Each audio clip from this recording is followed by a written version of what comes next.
بزرگ کہتے ہیں کہ عورت جب بھی مسکرائے تو اس پر نظر رکھو اور اس کا رویہ پرکھو۔ اگر وہ کسی اور کے زیادہ قریب ہے تو آپ فوراً سمجھ جائیں گے۔ عورت کا ایک اصول ہوتا ہے کہ وہ کسی پہ جلدی اعتبار نہیں کرتی، مگر پسندیدہ شخص کے لیے یہ اصول بھی بھول جاتی ہے۔ جو عورت اس مرد کو نہ سنبھال سکے جس نے اسے سچے دل سے محبت کی ہے تو ایسی عورت بدقسمتی کی سب سے بڑی مثال ہے۔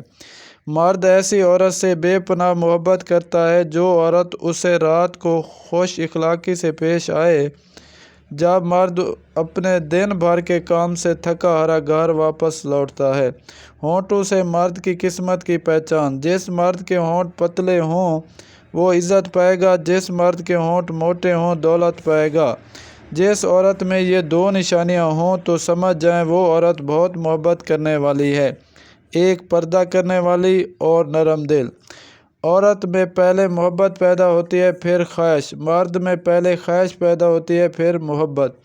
بچوں سے عورت کی پہچان۔ جس عورت کے بیٹے زیادہ ہوں وہ نیک ہوتی ہے، جس عورت کی بیٹیاں زیادہ ہوں وہ خوش قسمت ہوتی ہے، جس عورت کی اولاد چالاک ہو وہ محنتی ہوتی ہے۔ عورت 21 سے 25 سال کی عمر میں ایک سایہ دار درخت ہے، اس کے جذبے شبنم کے قطروں کی طرح پاکیزہ ہوتے ہیں، سراپا محبت۔ عورت کو دیکھتے مرد کا کھڑا ہو جانا یہ اس بات کی نشانی ہے کہ مرد عورت کی عزت کرتا ہے۔ عورت چھوڑنے میں جلدی کرتی ہے اور پھر تاعمر پچھتاتی ہے، مرد جلدی چھوڑتا نہیں اور جب چھوڑے تو پھر پچھتاتا نہیں۔